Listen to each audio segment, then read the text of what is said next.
پروګرام اړوند د پنځشنبې په ورځ په کندهار کې د یو خیریه بنسټ له لوري د 40 تنو بېوزلو ځوانانو د ډلهییز واده مراسم ترسره شول. مراسم د کندهار په یو خصوصي سالون کې نیول شوي وو.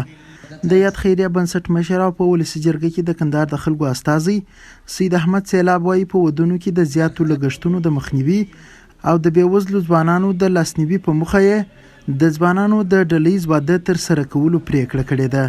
هغه وایي دا مهال د کندهار په زندان کې ډېری هغه ځوانان زنداني دي چې د واده کولو لوړ ولور یې نسو پوره کولی او په جرمونو یې لاس پورې کړی دی. بله ورځ و زندان ته ولاړله. کومه خبره چې زه کوم دا غوږ نیسئ دوستانو، ډېر دردونکې، ځورونکې او کړونکې ده. په هرو لسو ځوانانو کې 2 و 3 یا 4 پورې چې جرم یې کړی و، د هغو جرم علت د واده لوړ مصارف و. هغه ځوانان چې نن یې په ډلهییزه توګه د واده مراسم ترسره شول خوښ دي، خو له کورنیو غواړي چې د لوړ ولور له ټاکلو ډډه وکړي.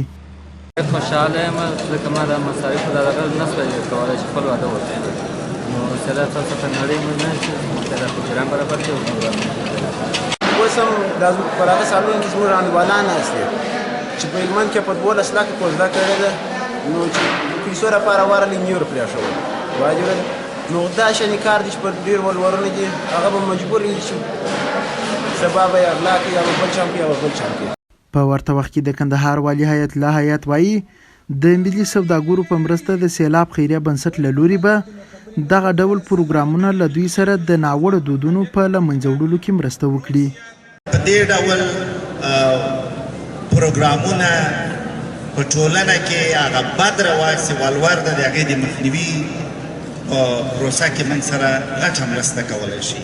د افغانستان د سوداګرۍ خونې مرستیال محمد یونس محمد وایي دغو 40 ځوانانو ته چې د ملي سوداګرو په مرسته ودونه وسول، تر دې وروسته به ملي سوداګر د کار زمینه هم ورته برابره کړي او په خپلو تولیدي کارخانو کې به ورته دندې ورکړي. چې هر څو شرکت چې موږ لرو د دې ځوانانو نومونه به د بنسټ څخه اخلو او دوی ته به کار پیدا کوو. او د ځوانانو څخه مې ارزو دغه ده چې څنګه وکولی سو د دې وطن په ابادۍ کې موږ برخه واخلو. د کندهار د ښځو چارې اداره هم وایي چې په کورنیو کې د ناسمو دودونو له امله د ښځو پر وړاندې د تاوتریخوالي کچه ورځ تر بلې زیاتېږي چې ډېری پیښې یې د لوړ ولور له امله وي. قدرت الله رضوان، میلمه راډیو، کندهار.